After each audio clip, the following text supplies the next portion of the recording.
Mes chers amis, bonjour, je suis enchantée d'être avec vous aujourd'hui. Alors avant qu'on se lance dans le vif du sujet, pour ceux qui ne sont pas encore abonnés, que ce soit sur YouTube ou sur le podcast, pensez à le faire. Je sors des épisodes géniaux en ce moment. Franchement, ça fait des semaines là qu'on travaille à fond avec mon équipe pour vous trouver des invités incroyables. On a pour la rentrée notamment aussi prévu vraiment des choses géniales. Et c'est le cas aussi aujourd'hui avec Natacha Calestrémé. Bref, abonnez-vous, c'est facile. C'est la petite cloche sur YouTube. Sur Spotify, Apple, vous trouverez ça très facilement. Et ça vous permet de ne rater aucun épisode. Donc vraiment, n'hésitez pas. En plus, pour tout vous dire, ça me permet aussi de tout simplement avoir une meilleure visibilité. Et puis donc, c'est un vrai soutien de votre part. Donc, je compte sur vous. Un grand, grand merci. Allez, maintenant, on passe à l'invité du jour. J'ai le plaisir d'être avec Natacha Calestrémé. Je suis sûre que vous êtes nombreux à la connaître. C'est simple. Elle a écrit quand même maintenant 3 livres best-sellers sur le thème pourtant non consensuel du chamanisme, ou en tout cas des rituels chamaniques, mais qu'elle a réussi à adapter à nos sociétés modernes. Vous allez voir, c'est passionnant. On a parlé de troubles psychologiques, on a parlé surtout de blocage émotionnel et de protocoles pour réussir à s'en sortir. On a aussi parlé de son parcours, qui est tout simplement hallucinant parce que inclassable. Bref, je vous invite à écouter l'épisode jusqu'au bout. C'est un épisode coup de cœur et pépite, même si certains d'entre vous vont penser peut-être que c'est un peu perché. Franchement, je vous invite à laisser la porte ouverte à ce type de sujet. Je trouve ça personnellement très intéressant de se remettre un peu en cause. Merci beaucoup, je ne vous en dis pas plus et laisse place à ma conversation avec Natacha Calestrémé.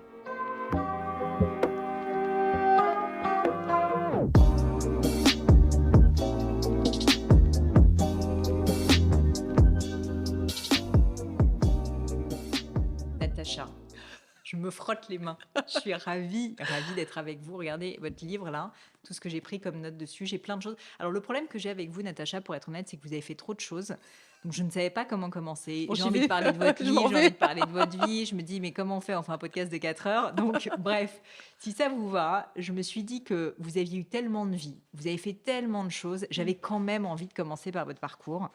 On va pas le descendre de manière linéaire si ça vous va, mais je trouve qu'il y a tellement de choses qui s'entremêlent. Je trouve que vous êtes complètement inclassable et j'adore. Pour être Ouf. honnête, je pense que, enfin, je vais quand même le dire, écriture de polar, production audiovisuelle, animation, livre de développement personnel, rédactrice en chef actuellement de Prisma Media. J'oublie certainement plein de choses. Euh, Conférencière, voilà, podcast oui, hôte de podcast, enfin pas hôte, oui, invité de ouais, podcast. tout à fait. J'ai été commerciale, j'ai été directrice commerciale dans une autre vie. Enfin, J'ai exactement, j'avais vu ça aussi. Mais alors, réalisatrice de films. et donc, j'avais envie de vous poser une question de fond. Ouais. Qu'est-ce qui vous pousse? Qu'est-ce qui vous drive? Comment est-ce que vous choisissez ces projets, ces activités? Ça paraît tellement pléthorique, tellement vivant, une énergie débordante. Et donc, j'avais envie de connaître ce secret et puis les raisons aussi qui peut-être se cachent derrière. Il y a une phrase de Paul-Émile Victor que j'aime beaucoup. C'est un aventurier est un homme qui prend ses rêves au sérieux. Et j'ai Une vraiment un aventurier est un homme qui prend ses rêves au sérieux. Bon, une aventurière est une femme qui prend ses rêves au sérieux. Et j'ai toujours eu énormément de rêves, au point même que pour moi, un rêve, c'est quelque chose qui est tout à fait atteignable. Et pour l'ensemble de mon entourage, c'était un rêve. Donc j'ai beaucoup, beaucoup de personnes dans ma vie qui m'ont dit, mais Natacha, c'est la rêveuse, elle n'y arrivera jamais. Et donc ça a été des chemins détournés parce que ça n'a pas été facile. J'ai mis 12 ans pour arriver à être réalisatrice de films documentaires et en France, on n'a pas beaucoup de femmes. Donc, Et puis, vous ne veniez pas du tout du milieu, vous non, n'aviez pas de contact particulier, si je pas ne me du tout, trompe pas pas. du tout. Donc j'ai fait tous les métiers autour. Et puis c'est surtout que je suis passée, comme les médias, la télévision, voilà, la télévision c'était média, donc je me suis dit, ok, donc j'y connais rien, donc je vais passer par la publicité. La publicité, je vais passer par le commercial. Bon, ben, le commercial, voilà. Donc, j'ai vraiment cherché tous les métiers qui pouvaient m'amener Hmm. barreau d'échelle par barreau d'échelle à arriver à cet objectif. Et j'avais vraiment le sentiment que ma mission de vie, c'était autour de l'environnement, protéger les espèces animales en danger. Et puis après une quinzaine de films sur ce sujet pour France 3 et France 5, ils n'achetaient plus les documentaires français. Ils préféraient prendre Géo, National Geographic, Discovery Channel, etc. Donc, je me suis orientée vers le film scientifique. Donc, j'ai fait des films sur le réchauffement climatique, sur l'autisme, sur les perturbateurs endocriniens. Et puis donc je me suis intéressée à la santé. Mais jamais, vous m'auriez dit: «Pauline, il y a, 12 ans, un jour, vous allez, écrire, des livres en développement personnel et ça va être un succès», j'aurais éclaté de rire. C'est Parce que fou. pour le coup, c'était pas ma mission de vie du tout, Mmh. mais vraiment. Par contre, j'ai le syndrome du Saint-Bernard, c'est-à-dire que ça se voit pas, mais j'ai une bouteille de rhum sous le cou. J'ai toujours envie d'aider les gens et ça passe presque, avant moi. Donc dès que, je découvre quelque chose qui m'aide à grandir, notamment face aux épreuves, et j'ai eu mon lot et ça continue, mais comme tout le monde, j'ai envie de dire, eh bien, si j'ai des solutions, j'ai vraiment à cœur de les partager. Donc c'est vraiment parce que j'ai connu à un moment donné, le chômage, plus d'argent, la mort de ma petite sœur, la mort de ma meilleure amie, une double hernie discale, voilà, tout un tas d'épreuves en un temps assez court, sur 4 ans, et que j'avais interviewé des énergéticiens, des chamans pour le magazine Géo, pour M6, pour plein et pour la télévision et pour la presse, et qui m'avaient partagé leurs rituels chamaniques, énergétiques. Et j'avais écouté ça avec un petit peu enfin, beaucoup de curiosité, un peu dubitatif quand même, en me disant: «Bon, c'est quand même un peu bizarre toute cette affaire-là». Mais je me suis dit: «Bon, bah, là, il y a peut-être quelque chose», et donc c'est vraiment quand je me retrouve avec cette double hernie discale où je peux plus avancer, où presque mon corps m'oblige en disant: «Bon, alors, tu veux pas admettre que tu es au bout du rouleau, que, eh ben, on va te stopper net dans ton élan et là, tu vas être obligé de regarder que tu vas pas bien du tout». Donc c'est ce qui m'a permis d'ouvrir les yeux sur mon mal-être. Je pleure tous les jours, mais je dis à tout le monde: «Tout va bien». Mmh.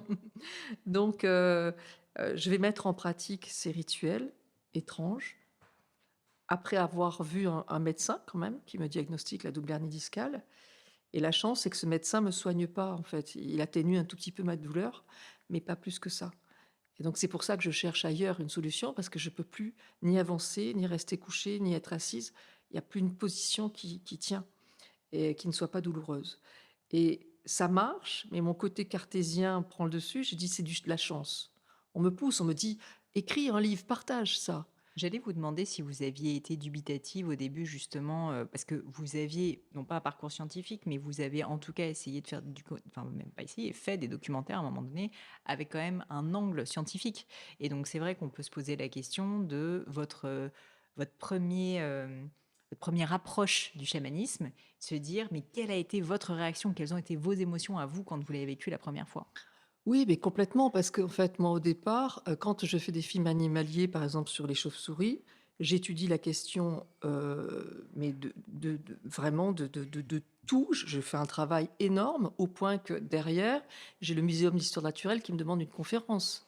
Quand j'écris, je fais le film, sur la mortalité des abeilles, je vais aller voir des chercheurs aux États-Unis, en Suisse, en Angleterre, en Allemagne, partout au CNR, enfin au l'INRA en France, et cetera, au point que le CNRS me demande une conférence. Donc certes, j'ai pas de diplôme scientifique, mais quand je me penche sur une question, je l'aborde tellement en profondeur que j'arrive à avoir une certaine expertise qui me fait, être sollicitée par des scientifiques, pour le coup, et ça me rassure. Néanmoins, j'avais un grand-père qui était guérisseur. Mmh. Donc l'inexplicable, ça me parle, et quelque part, je me dis, le mystère de la vie, bah, c'est chouette, et si on peut ne pas tout expliquer, bah, tant mieux. La science est là pour, rationaliser les choses, nous rassurer, mais il y a des parties invisibles qui s'expliquent pas, et tant mieux. J'ai un jour rencontré un chaman qui me prend cette image que j'ai adorée. Il me dit: «Si vous rencontrez un papillon de nuit éphémère», donc il vit 4 ou 5 heures pendant la nuit. D'accord. Bon, et il meurt après, et que vous lui demandez ce qu'il pense du soleil. Il va vous répondre: «Le soleil n'existe pas», Mmh. et Bah oui. pourtant le soleil existe. Donc j'essaie de ne pas être un papillon de nuit, et de me dire s'il y a des choses que finalement on ne voit pas, mais peut-être que néanmoins, elles existent, et il y a énormément de personnalités, de personnes qui vivent des choses étranges. Bon, et je me suis toujours dit: «Même si tu peux pas l'expliquer, écoute». Bon. Et c'est vrai que, heu, il y avait des choses très simples sur l'énergie. Par exemple, bon, bah, énergie, moi, je me souviens les cours de physique, E égale mc2, l'énergie, n'est pas, on peut pas la dissocier de la matière, voilà. En biologie, ce sont, des on appelle les mitochondries Mmh. qui sont en fait, finalement, ces cellules qui, comment dire? Qui composent notre corps et qui, sont, appelées aussi des centrales énergétiques. Les chamans, ils parlent l'énergie, c'est notre force vitale. Alors certes, c'est pas scientifique, mais ça m'a parlé, Mmh. notre force vitale, ce qui nous fait avancer.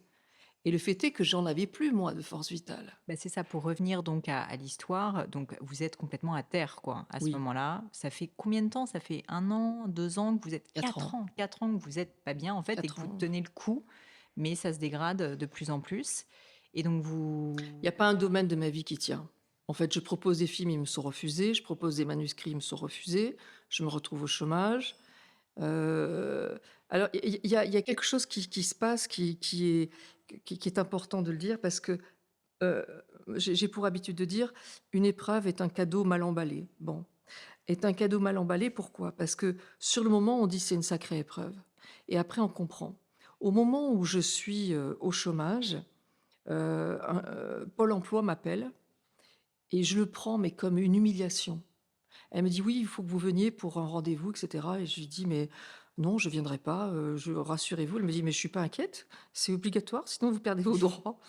Bon, donc j'y vais, la dame est plutôt gentille, on parle pendant 2 heures et à la fin, elle me dit: «Vous n'avez pas renseigné votre mail». Je dis: «Oui, oui, mais je reçois trop de mails, bon» et elle me dit: «Mais c'est dommage, on a des offres de stage». Je dis: «Mais attendez, c'est plus de mon âge». Sauf que j'ai un de mes rêves, on en parlait au début, Pauline, qui est d'écrire pour, d'écrire des séries pour la fiction. mmh, le Des scénario, séries, ouais. voilà, des scénarios et devoir adapter mes romans, pour la télévision et elle me dit, elle imprime des documents, elle me dit: «Mais on a des masterclass organisées par Luc Besson». Je dis: «Par Pôle emploi?» j'en reviens pas. Incroyable. Bon, non, mais j'en reviens pas. Donc et j'en prends une au hasard et là, il y a marqué: «Apprendre à écrire une série télé pour la télévision». Incroyable. Par Luc Besson, Voilà, par, son l'école de Luc organisme, Besson. ouais. Bon et ça commence dans 3 semaines. Donc je prépare tout mon dossier pour le déposer à l'AFDAS, j'ai plus d'argent. Donc et l'AFDAS ça prend en charge ces 4 000 € de voilà. J'arrive à l'AFDAS, elle me dit: «Oh là là, mais ça fait très longtemps que vous n'êtes plus venu. Figurez-vous que maintenant les délais, c'est 1 mois. Donc vous êtes hors délai, ça peut pas marcher» et comme je lis notamment Jung et qu'il dit, «Tant qu'on ne comprend pas le message d'une épreuve, il se réplique» et que je comprends tout d'un coup que finalement à travers ce stage, le message c'est: «Si tu n'avais pas été au chômage, tu ne serais pas allé Pôle emploi, tu n'aurais pas vu ce stage et tu n'aurais pas pu faire cette, formation, cette masterclass». Sauf que là, elle me dit: «C'est pas possible» et au fond de moi, je me dis: «Mais attends, si Jung a raison, il y a forcément une solution». Donc j'ai presque les larmes aux yeux et je dis à la fille: «Non mais vous il y a forcément une solution». C'est pas possible, quoi. Et elle me dit: «Vous n'êtes pas auteur par hasard?» Je dis: «Si». Elle me dit: «Si vous pouvez justifier de 9 000 € gagnés en 2 ans», elle me dit: «Les auteurs, c'est 3 semaines le délai et la date limite, c'est aujourd'hui». Non. Je vais et du coup, bah, je rentre chez moi, j'envoie le truc et je suis prise et la chose incroyable, c'est que, je vais faire cette masterclass, que je vais finir par devenir prof pour l'école du cinéma après parce que le prof va me recommander, prof de scénario pour les les élèves, Encore une escarcelle à votre arc que je n'ai pas, une oui, flèche à votre arc que ouais, je ouais n'ai pas et citée. mon livre «Les blessures du silence» a été adapté, il est passé sur France 2 il y a, 8 jours, mercredi dernier. Ce qui est intéressant, c'est qu'il y avait peut-être un destin et on va peut-être parler de ça, je serais curieuse de savoir si vous croyez au destin. Mais il y a aussi quand même une sacrée volonté de votre part, une forme d'acharnement parce que le jour J, vous retournez en arrière, vous allez farfouiller dans tous vos dossiers, vous trouvez vos notes, enfin je veux dire, vous n'êtes pas laissé faire, le destin, vous le suscitez quand même dans votre cas. Beh, c'est-à-dire que je reste convaincue que, notre on est alors c'est ma croyance, hein, chacun fait ce qu'il veut avec ça, même si c'est partagé par un peu plus de la moitié de la population mondiale. Je reste convaincue que lorsque on vient dans cette vie, heu, notre âme, ce qui fait que voilà, la conscience, certains l'appellent comme ça, notre âme au fond de nous, c'est ce qu'elle veut guérir dans cette vie. Et on va, selon Freud, attirer à nous des situations et des personnes tout au long de la vie pour nous donner une «chance» entre guillemets de guérir ces blessures.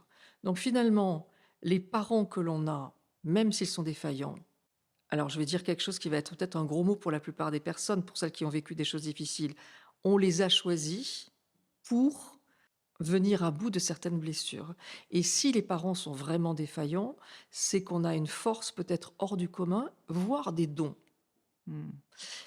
Et toutes les personnalités qu'on va rencontrer dans notre vie ensuite, les frères et sœurs, le patron, l'instituteur, le petit copain, etc., sont des personnes qui sont mises sur notre chemin par, Jung l'appelle la conscience cosmique, je préfère l'appeler l'univers, par l'univers pour dire, bah, Pauline, elle est sympa, on va l'aider, on va lui mettre, bon, disons par exemple, sa blessure, c'est l'injustice, eh bien, on va lui mettre sur son chemin des personnes qui vont lui faire vivre de l'injustice jusqu'à ce qu'elle se libère de cette blessure.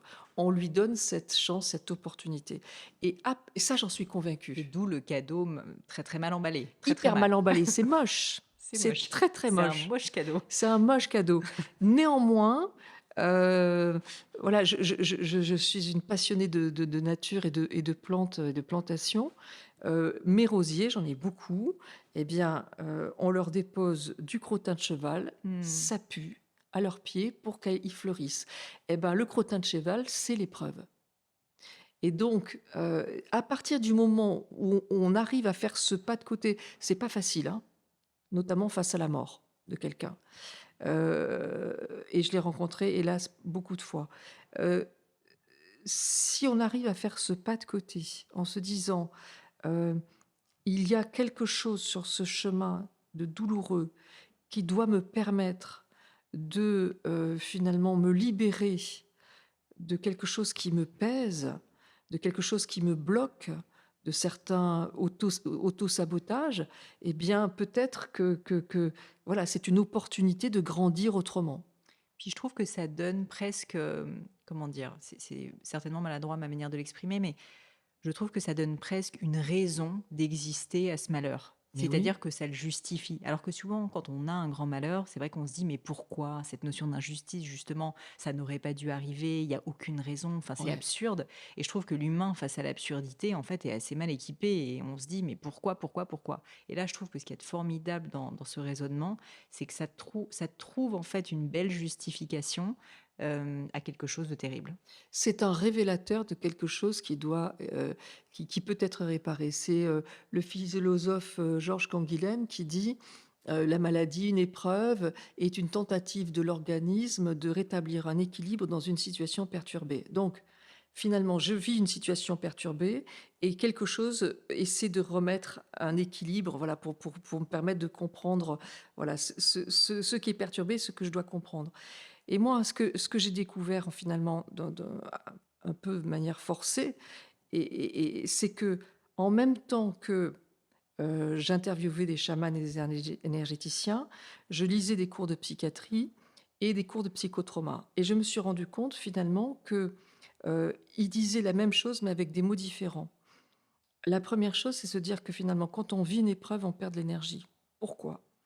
Je demande à ceux qui nous écoutent, de penser peut-être ou à un accident de voiture, l'annonce d'un chômage, l'annonce d'un deuil, d'un divorce, quelque chose. Eh bien, en psychiatrie, c'est très bien connu, il y a une forme de sidération. On est comme pétrifié. «Ah! Ça me tombe et ça me Mmh. sèche». On se sent vidé aussi, quoi. Voilà. Mais on se sent vidé, pourquoi? Parce que d'abord, il y a la sidération, juste dans le prolongement. Il y a la dissociation, c'est-à-dire que notre corps nous protège et il fait en sorte de devenir un peu étranger à soi-même pour nous permettre voilà, de pas vivre les choses trop frontalement. Et toujours dans la même continuité, il y a la fuite mentale. Et la fuite mentale, c'est ce qui nous permet de ne pas surréagir, de se protéger. C'est aussi ce qui provoque des dénis ou des Mmh. amnésies traumatiques dans le cas. d'abus, voilà, quel qu'il soit. Le Ou corps nous même, protège du voilà, choc. voilà, absolument. Le corps, il nous protège. Quand on a une blessure, il produit des endorphines pour éviter que le cœur n'explose de douleur. Face à quelque chose sur le plan psychologique, une violence physique, psychologique, mentale ou sexuelle, eh bien, il nous protège aussi en faisant sorte de créer cette espèce de fuite mentale. Ça, c'est ce que disent les psychiatres, et les énergéticiens, ils parlent de perte d'âme. Et la perte d'âme, et donc, eux, ils disent, eh ben, il y a un remède qui s'appelle un recouvrement d'âme. Et là, Pauline, le truc vraiment hallucinant, c'est que dans toutes les civilisations, je suis allée au Pérou, je suis allée au Mmh. Brésil, je suis allée en Australie, je suis allée en Afrique, dans au moins une dizaine de pays, mais aussi en Écosse, etc.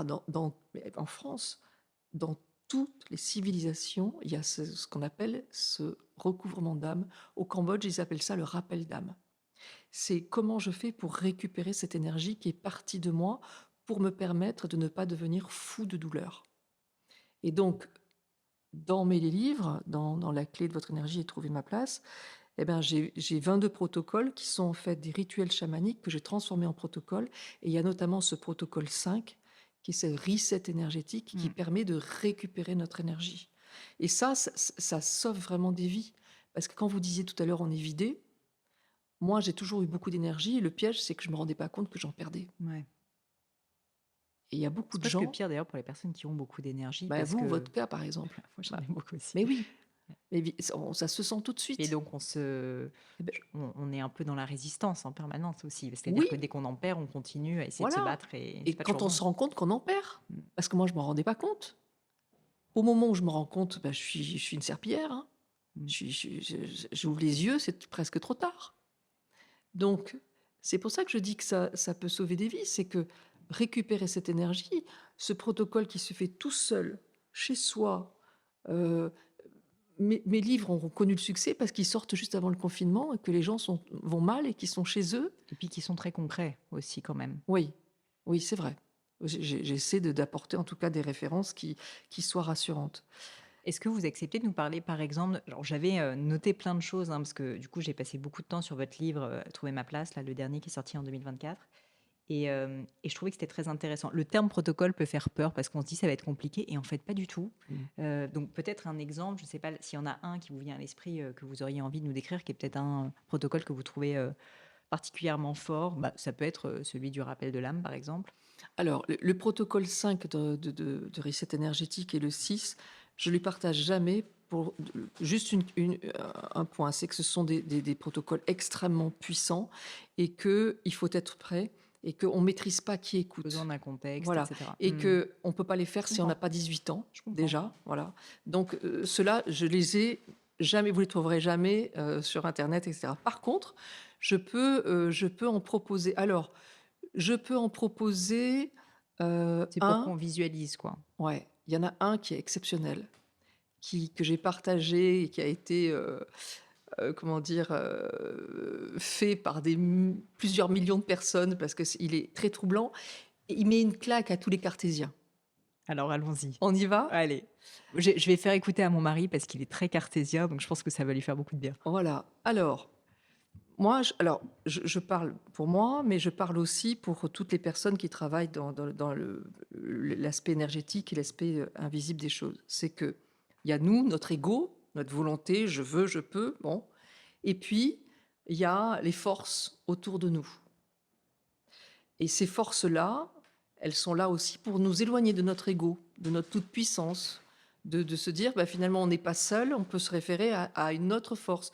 Alors, certains vont l'appeler Dieu, certains vont l'appeler la source, certains vont l'appeler la lumière, certains vont l'appeler le guide, peu importe le nom qu'on y met d'ailleurs. D'autres vont l'appeler l'univers. Bon.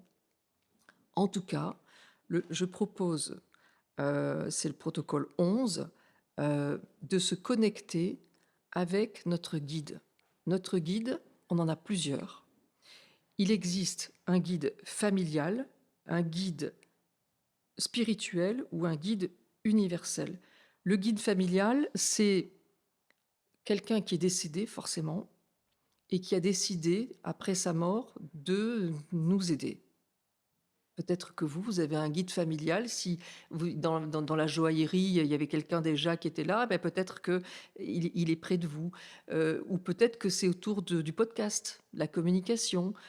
Ça peut être aussi un guide spirituel, donc c'est par rapport à votre profession et il n'est pas de votre famille. D'accord. Et universel, c'est un guide beaucoup plus, comment dire, euh, c'est un guide qui gère plusieurs personnes à la fois. Donc, ça peut être un des archanges, etc. Bon, euh, Dieu, Marie, bon, ça peut être tout ça. La chose troublante dans ce protocole, c'est que il est très très simple. Il suffit de se mettre devant une bibliothèque. Et si on n'a pas de bibliothèque, on va soit dans une médiathèque ou chez quelqu'un qui a une bibliothèque. Il faut une trentaine de livres. Et on va dire la phrase suivante. Merci mon guide de guider mes pouces vers ton prénom. Si on ne dit pas cette phrase et qu'on fait ce je vais expliquer après, eh ben, il ne se passera rien. Il faut dire cette phrase. Donc on se met devant la bibliothèque, on ferme les yeux et on dit « Merci mon guide de guider mes pouces vers ton prénom ». Ce que vous dites, c'est on se met devant la bibliothèque les yeux fermés, on répète cette phrase, on se saisit d'un livre sans savoir lequel c'est. Voilà. Et quand on l'ouvre et qu'on met ses 2 pouces sur les Il y a un côtés, prénom sous les... il y a un prénom à cet endroit-là. Voilà. Et donc ce prénom, c'est le guide. C'est le guide. C'est troublant. Vous l'avez fait vous-même cet exercice? Je l'ai fait, C'est un bien peu sûr. personnel comme question, Bien mais... sûr, bien sûr. Et ça vous a trouvé un guide? J'ai un prénom brésilien, je connais personne, donc c'est un guide spirituel. La chose amusante, c'est que j'ai retrouvé qui c'était. Et c'est un médecin qui est mort il y a très très longtemps et au Brésil. Et j'ai des personnes. Alors une fois, je donnais un atelier et il y a un monsieur qui vient et il, il est à l'atelier. Franchement, il comprend pas ce que je dis. Il est très cartésien. Il adhère pas. Mais il est là parce qu'il attend une greffe de rein depuis 3 ans. Et j'explique en fin d'atelier comment trouver le prénom de notre guide. Et le soir, il se dit, bon, bah, j'essaye. Rien à perdre. Voilà. Il le fait. Sous un pouce, il y a Pierre. Sous l'autre pouce, il y a Henri. Et Pierre-Henri, c'est son grand-père qui est mort 8 jours plus tôt. Il s'autorise à lui demander de l'aide, ça me donne la chair de poule. Le lendemain, Pauline, à 20h, il y a le CHU de Rennes qui l'appelait pour un donneur de rein compatible. Et des histoires comme ça. J'en ai une autre incroyable, une dame qui me dit, je fais le protocole, je suis devant ma bibliothèque, je prends un livre au hasard et je prends un livre de médecine où il y a que des coupes du corps humain. A priori, pas de prénom. Elle me dit, je tombe sur une coupe de l'oreille interne et mon pouce est sur, comment s'appelle, Eustache, là, comment s'appelle, la trompe d'Eustache. Ouais, la trompe d'Eustache. Oui, Eustache, c'est un nom. Trompe d'Eustache. Elle me dit, non, mais ça s'arrête pas là. Elle me dit, ma mère m'a toujours dit, si tu as des problèmes, tu vas à l'église Saint-Eustache. C'est-à-dire que la mère avait quelque part intuitivement, elle savait que le guide de sa fille, c'était Saint-Eustache. Et des anecdotes comme ça, j'en ai, mais des millions. C'est hallucinant. Des personnes, une fois, je l'ai raconté comme ça à France 2, et j'ai une personne qui m'a raconté, elle est... comment ça se passe? Elle est en train de faire ce rituel, et à ce moment-là, son chien qui normalement bouge dès qu'il se passe quelque chose, il y a une colombe qui arrive et qui va dans son jardin, elle le regarde, elle dit tiens, c'est étonnant, et puis il y a une deuxième colombe, bon, et puis elle poursuit le rituel, et sous ses pouces, il y a un prénom, et c'est le prénom de son frère qui est mort 8 ans plus tôt et qui avait une passion pour les colombes. Elle me dit, j'ai fait la connexion. Voilà, donc faites-le. Si c'est un prénom que vous connaissez, c'est un guide familial. Si c'est un prénom que vous ne connaissez pas, c'est un guide spirituel ou un guide universel. Et s'il n'y a pas de prénom, on regarde en haut de la page de gauche jusqu'à la fin à droite, le premier prénom, s'il n'y en a pas sous les pouces, je veux dire, c'est le bon. Et s'il n'y a pas du tout de prénom, on regarde si s'il n'y aurait pas un animal, parce que ça peut être un animal totem, ou un sens. Je me souviens de quelqu'un comme ça qui le fait et qui me dit: «Natacha, j'ai pas de prénom». Je lui dis: «Et ça parle de quoi?» Et là, je le vois déglutir et il me dit: «Bah, c'est l'histoire d'un grand-père qui part faire du voilier avec son petit-fils». Et il me dit: «J'ai été élevé par mon grand-père et il avait un voilier». Je dis: «Bah, ton guide, c'est ton grand-père». Mmh. Voilà. Heu, des choses comme ça, c'est assez étonnant.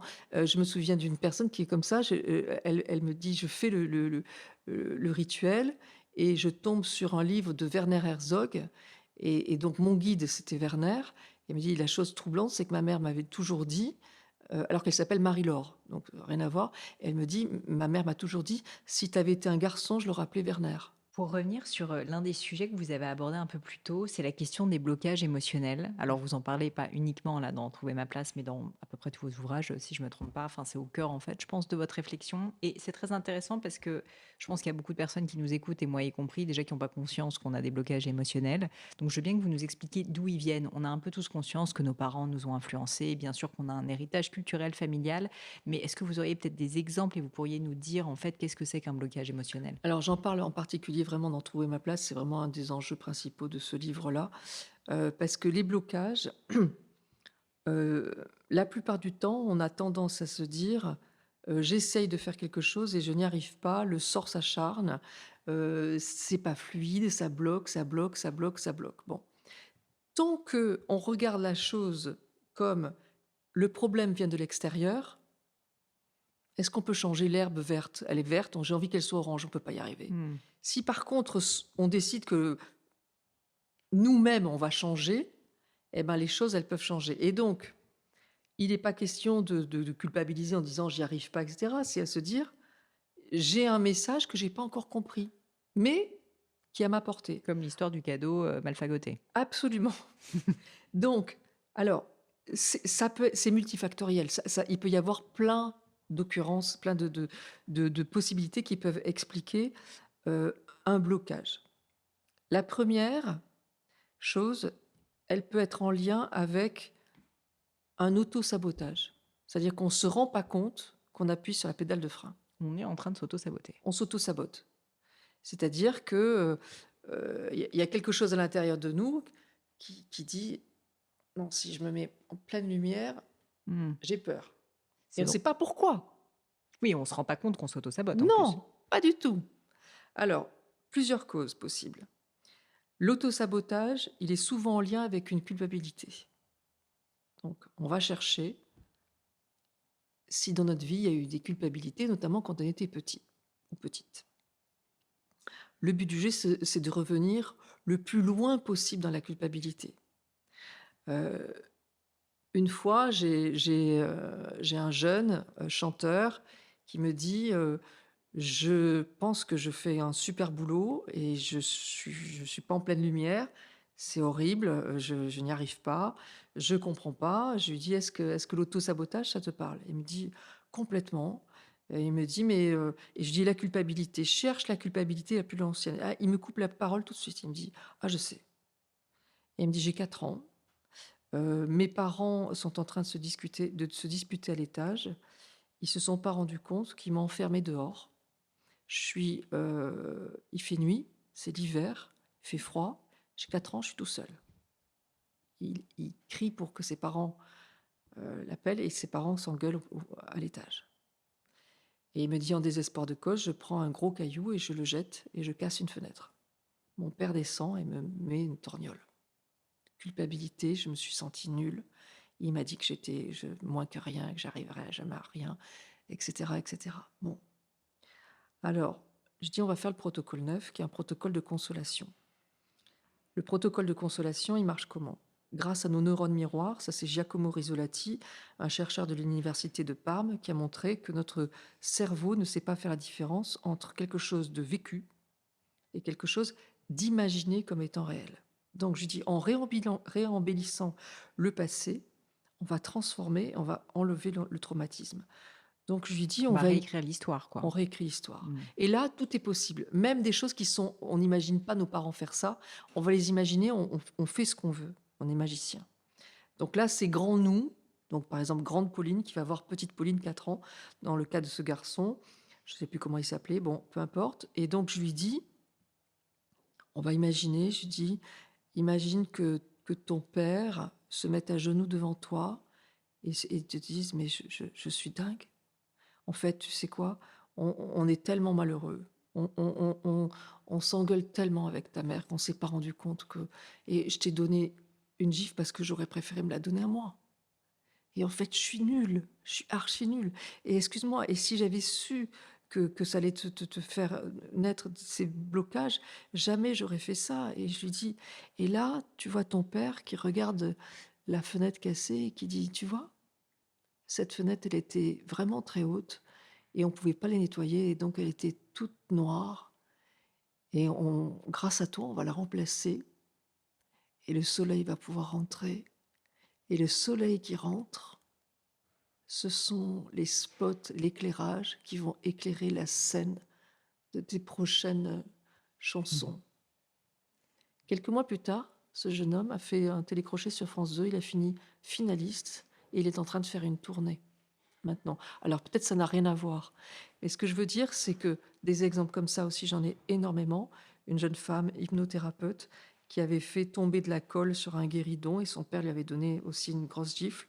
La curiosité est un vilain défaut, etc. Et elle me dit, je me sens nulle, etc., etc. Bon, on a fait ce protocole de consolation et elle a été contactée par un éditeur derrière pour écrire un livre. L'exemple est d'en trouver ma place.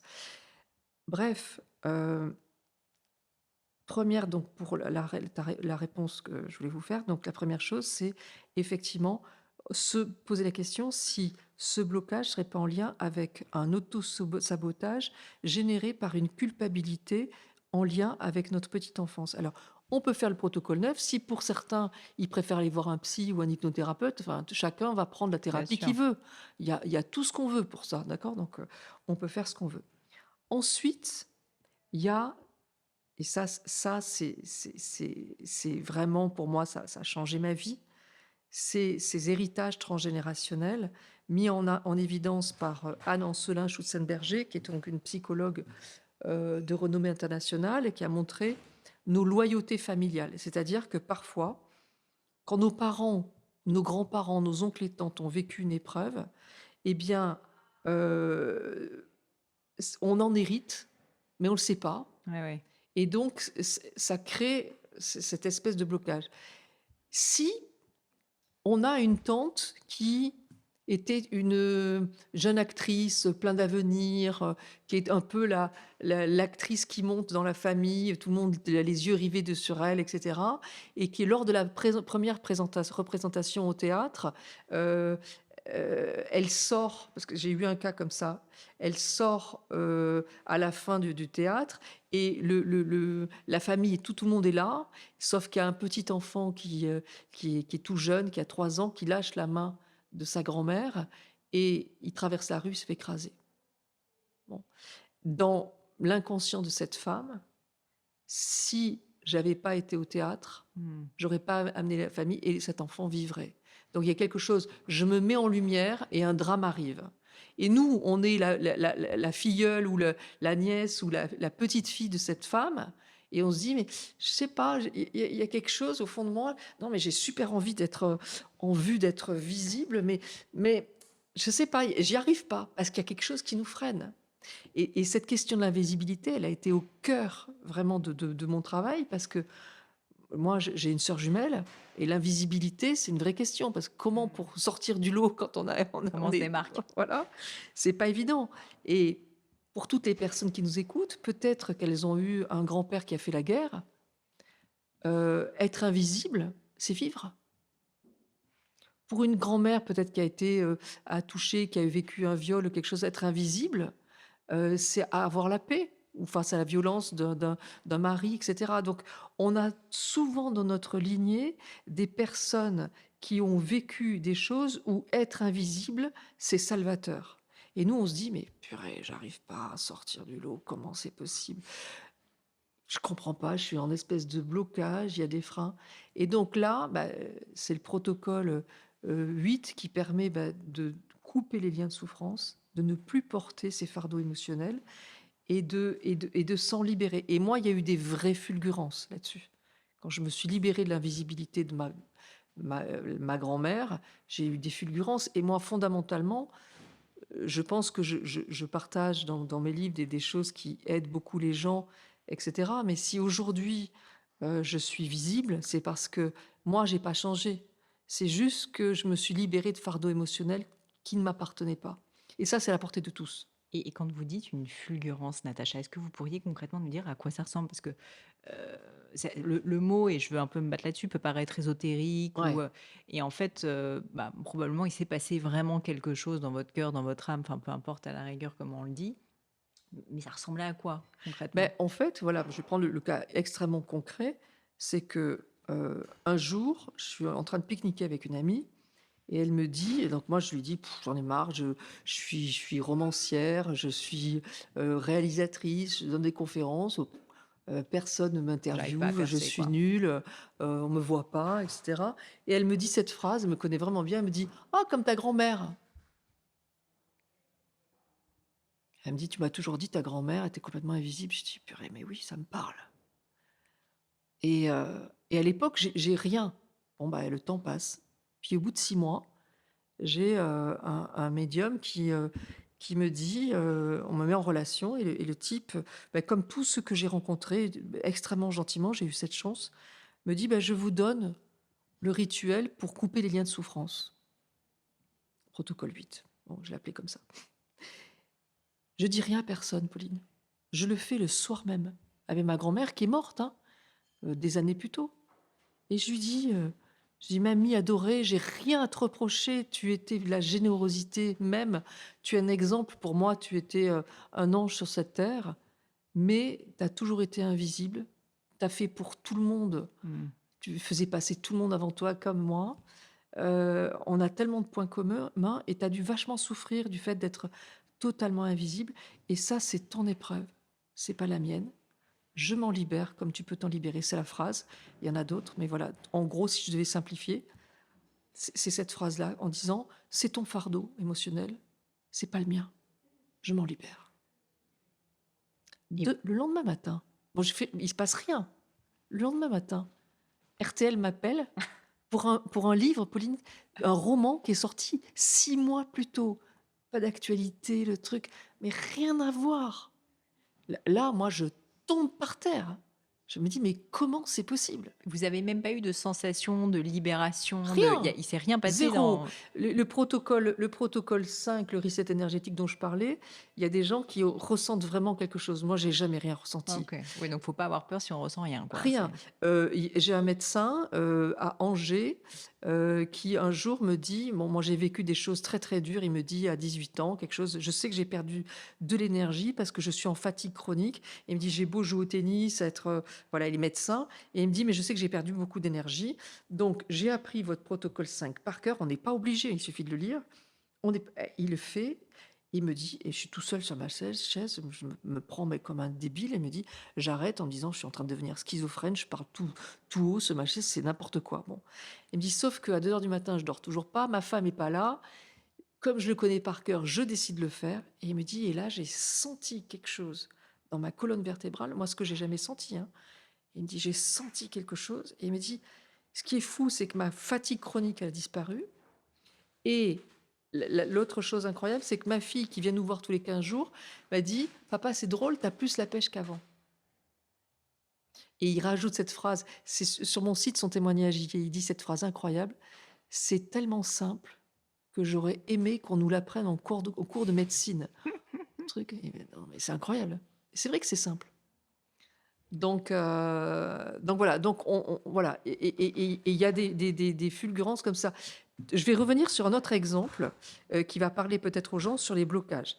Un jour, j'ai un monsieur qui me dit: «Chaque fois que je crée mon entreprise, elle s'écroule». Au bout de presque 2 ans, une fois j'ai créé, une entreprise, elle est située à un endroit où la route est bloquée, donc plus personne passe devant. Au bout de pratiquement 2 ans, terminé. Je recrée une entreprise, il me dit, j'y vais. Ravalement de façade, il me dit, Donc là, il se dit le sort s'acharne, quoi. le C'est pas sort possible. s'acharne. Troisième fois, Covid. Oula. Confinement, terminé. Et donc moi, il me parle de ça au moment du confinement, en me disant, ben, voilà, c'est ma société il y a presque 2 ans. Alors je dis, bah, j'entends que sur les 3 quoi, c'était il y a presque 2 ans. Elle me dit, absolument. Je dis, bah là, il y a une information à prendre. Je dis, qu'est-ce qui s'est passé dans votre famille à 18, 19, 20, 21, 22, 20, 23 mois? Et là, le gars, il s'effondre en larmes. Et il me dit, bah voilà, j'étais persuadée que j'étais l'aîné.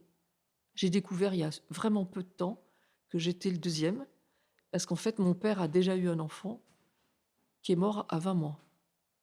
Et il me dit, mes parents faisaient partie d'une secte, et l'enfant a été secoué par le gourou et est mort.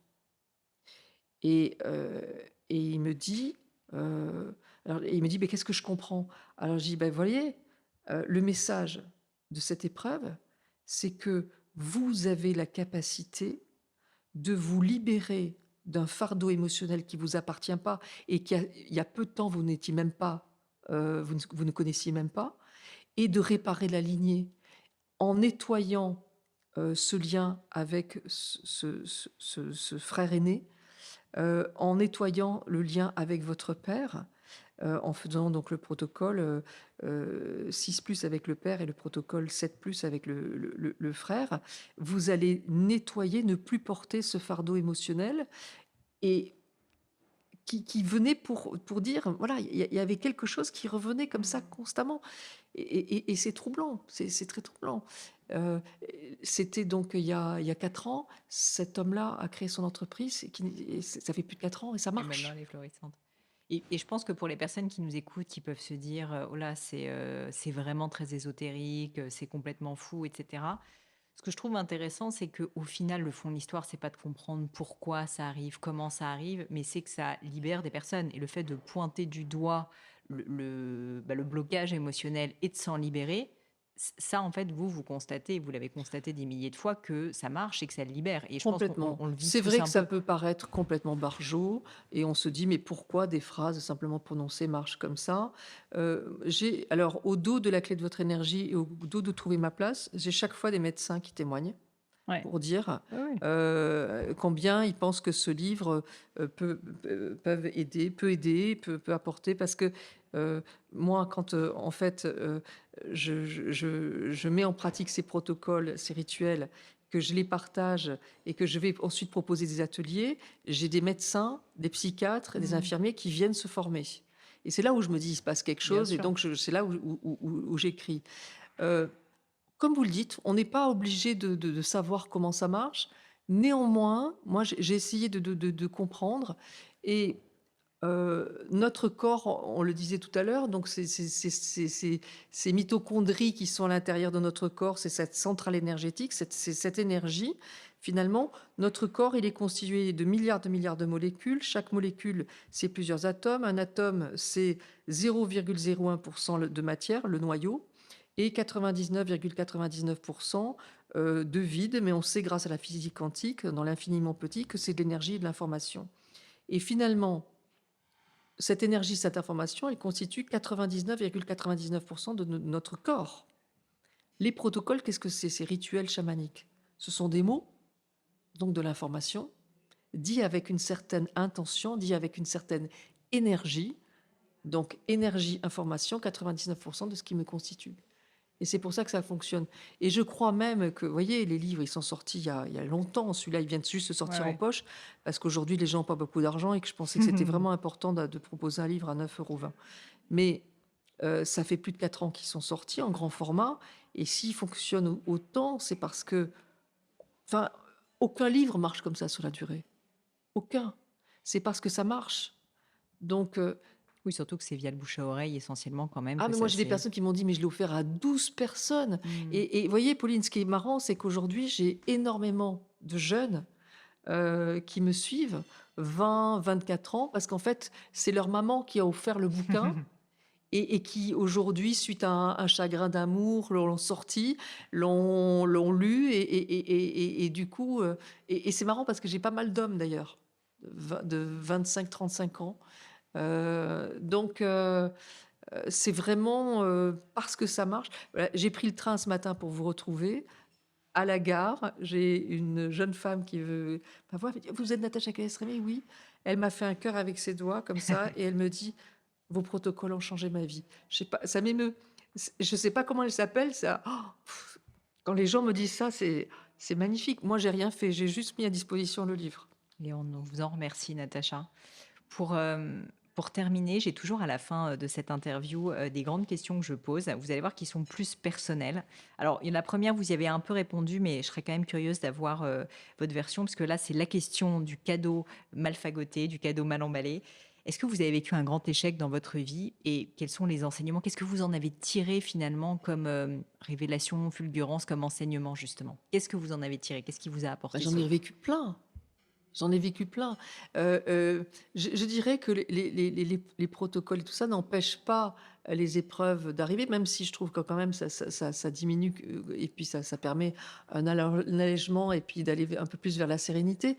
Mais j'en ai vécu plein. L'avantage, c'est que finalement, on l'appréhende de manière différente en se disant j'ai quelque chose. Je pense là, à un moment donné, à quelque chose qui m'a vraiment secouée. J'ai vécu une polémique à un moment donné parce qu'il y a un Ouais. extrait d'une émission qui d'ailleurs n'a pas été diffusée, qui a été mal Coupé, sorti du interprétée. contexte un Voilà, peu. 1 Ouais. minute 48, sortie de contexte, bon, on sait comment ça fonctionne. Donc mal interprétée et les gens se sont emparés. Oh là là, mais n'importe quoi, etc. Bon. Et je l'avais vraiment vécu comme une injustice terrible parce que j'avais été sollicitée par France 2 pour apporter un regard bienveillant sur des pratiques thérapeutiques qui n'étaient pas les miennes, de personnes qui vivaient des choses. Et donc, j'apportais ma contribution. Et donc, bon, je me suis dit, bah, flûte, alors j'aide les gens. Et donc, ça me retombe là-dessus. Bon, j'ai très mal vécu. Bon. Et j'ai pris ce temps de me dire comment je le vis. Comment je le vis? Comme une énorme injustice dans mon travail. Et là, petit pas sur le côté, sur le plan transgénérationnel. Est-ce que des personnes avant moi n'auraient pas pu vivre de l'injustice dans le travail et dont je pourrais me libérer? J'ai trouvé un premier grand-père qui avait été dénoncé à tort par quelqu'un qui était un boucher qui était jaloux. Il était instituteur, bon voilà, il était jaloux. J'ai trouvé une autre personne qui avait vécu un procès dans son travail, et cetera, et donc énormément d'injustice parce que pareil, il avait voulu faire le bien, et cetera. Donc j'ai fait un protocole, 8 avec ces 2 personnes et en parlant de ça à une autre personne de ma famille, cette personne me dit: «Mais moi aussi, j'ai vécu une injustice terrible dans ma vie. J'ai été licenciée par ma N+1 qui était jalouse de moi et j'ai mis 30 ans à m'en remettre. J'ai fait des cauchemars pendant 30 ans. Sans cette épreuve, sans cette polémique, jamais j'aurais su ça, jamais elle me l'aurait dit». Hmm. Et je me suis dit: «Waouh, le cadeau mal emballé, il est là». Et donc protocole avec elle en disant: «C'est ton fardeau, c'est pas le mien». Donc bah, voilà, je cherche le message. À chaque Bon, fois, vous cherchez le voilà, message. voilà. S'il y avait quelque chose à refaire, Natacha, qu'est-ce que vous referiez différemment? Non, je pense que je referai tout pareil, même les erreurs. Même les erreurs parce que, c'est probablement à travers les erreurs que j'ai le plus appris. Qu'est-ce que vous trouvez beau? Ah, la nature, j'ai une passion pour la nature et je m'émerveille, d'une rose qui sort, dont j'avais oublié la couleur. Je m'émerveille, d'une petite pâquerette, au mois d'octobre alors qu'elle ne devrait pas être là. Je m'émerveille de voir une vieille dame marcher dans la rue qui sourit alors qu'elle est toute seule. J'essaie d'avoir la curiosité des enfants. Je vais donner d'ailleurs, une grosse, enfin je prépare une grosse tournée, en France où je vais, voilà, proposer à chacun de reconnecter avec, notre âme d'enfant pour sentir tout notre potentiel. Quand on était petit, on s'imaginait véto, pompier, fleuriste et tout était possible. Et ben, cette force-là, elle est toujours en nous et je voudrais que chaque personne reparte avec cette force-là, voilà. Donc Qu'est-ce qui vous irrite? Qu'est-ce qui vous énerve? Qu'est-ce que vous trouvez laid à l'inverse? l'injustice, la mauvaise foi, le mensonge. Mmh, pas mal, Ouais, on là, reprend. au secours. Alors attendez, j'en ai encore 3. Oui. Celle-ci, je l'aime bien. Alors je pense qu'on est en plein dedans en plus. Est-ce que vous avez une opinion ou une croyance qui est controversée, que vous pourriez partager avec nous? Quand je dis controversée, ça veut dire qu'elle n'est pas, elle est globalement pas communément répandue. Ça fait partie d'un des protocoles, le protocole 13, comme, en fait, en Orient, on considère, que chaque lieu a une âme. On l'appelle le noble céleste d'ailleurs en Chine. Et j'ai donné une conférence un jour auprès des patrons du CAC 40. C'était que des anciens d'HEC. Et je leur ai expliqué que en Orient, la Chine, le Japon et l'Inde, qui font partie du top 5 des pays les plus riches au monde, ne prenaient aucune décision sans se référer à l'âme du lieu. Eh ben, le protocole 13, moi, qui permet de de se connecter avec l'âme du lieu, ça m'aide beaucoup. Voilà. Et ce matin, quand je suis partie, j'ai parlé à ma maison en lui disant: je rentre demain soir après avoir rencontré des gens formidables. Donc, oui, ça paraît complètement farfelu. Mais en Orient, ils ne font rien sans mettre un autel quelque part, c'est pour Mmh. l'âme du lieu. Et j'ai eu droit à cette question. Mais vous croyez du coup qu'il y a une âme des lieux aussi dans les yachts? Et voilà, quand j'ai donné cette conférence avec les patrons du 440, on m'a demandé s'il y avait une âme de lieu dans les yachts. Oui, il y en a une aussi dans Même les dans les yachts. yachts. Et dernière question, est-ce qu'il y a un ou des livres qui vous ont particulièrement marqué? Alors au-delà des vôtres, parce que bien sûr Oh quand on non, je vais écrit pas un livre citer les non, mais miens. je veux dire quand on écrit un livre, forcément ça nous transforme, enfin je peux imaginer, j'en ai jamais écrit. Mais au-delà des vôtres, est-ce qu'il y a un ou des livres qui vous ont peut-être transformé, qui vous ont fait voir la vie différemment, qui ont été un peu vos ancres quoi, philosophiques? Presque tous les livres de Romain Gary qui Ah, me passionnent. un Alors, favori? il y a Les Racines du ciel qui est une ode à l'Afrique. Ces éléphants qui surgissent de nulle part et dont on voit les- la poussière arriver avant de les entendre. La manière dont il dépeint l'Afrique, moi qui suis allée beaucoup en Afrique, j'adore. La vie devant soi, qui Mmh. est tellement actuelle entre ce petit arabe et cette mère enfin, adoptive juive qui s'occupe de lui, c'est d'une beauté. Je l'ai lu plusieurs fois, moi je pleure à chaque fois. Voilà, ce sont des livres qui me transportent. Je suis en train de lire Son odeur après la pluie, qui est dont le nom de l'auteur m'échappe, mais c'est magnifique, c'est très très bien écrit, et c'est magnifique parce que finalement, à travers le regard de ce chien, eh bien, c'est toute notre humanité qu'il peint. Et il pose un regard, voilà, ce chien qui, quand on dit promener, nous regarde complètement surpris, dans l'air de dire est-ce qu'il va suivre vraiment ce qu'il vient de dire? On va aller se promener parce qu'il sait très bien qu'on peut changer d'avis. Et ça donne un indice sur qui on est. On ne tient pas forcément euh, voilà, ce qu'on avait prévu de faire. Voilà, donc euh, la littérature m'inspire énormément et quand c'est bien écrit, j'adore. Natacha, je vous remercie 1000 fois pour votre temps. Je vous remercie d'être venue jusqu'à moi. Pour les personnes qui auraient envie d'en savoir plus, bon, bien sûr, on va consulter, trouver ma place. Ça, je vais mettre tout dans les notes de l'épisode. Mais au-delà de ça, vous êtes active sur les réseaux sociaux, donc on peut vous suivre sur Instagram notamment. LinkedIn, vous êtes aussi présent Oui, dessus? je suis sur D'accord, super, LinkedIn. LinkedIn. Ouais, ouais, sur LinkedIn, Votre site? sur Instagram, un peu sur Facebook, mais beaucoup moins. Et puis sinon, voilà, j'ai cette tournée de conférences qui me tient vraiment à cœur et c'est déjà complet en Belgique. On va mettre une date en Suisse parce qu'on a beaucoup de Génial. demandes. Voilà, pour l'instant, Suisse, Paris et Strasbourg n'y sont pas, mais ça va être ajouté. Voilà. Natacha, je vous remercie 1000 fois. Peut-être un dernier mot pour la fin, si vous voulez conclure pour l'audience, un dernier petit message à faire passer. Ne doutez pas de vous, et si la vie vous a malmené, vous avez probablement un don, quelque chose en plus. Je dis toujours que, on ne vient pas dans une vie compliquée sans boîte à outils. Vous avez forcément une boîte à outils qui est énorme et pour ceux pour qui la vie, est belle et peut-être que vous ne trouvez pas votre, pleine, lumière, elle est à l'intérieur de vous et connectez-vous à cette merveilleuse plante, à cette merveilleuse lumière. Faites pousser les choses autrement et regardez le message et vous allez y arriver, j'ai aucun doute là-dessus. Natacha, un immense merci pour votre temps Merci beaucoup Pauline. et puis à bientôt. À très vite.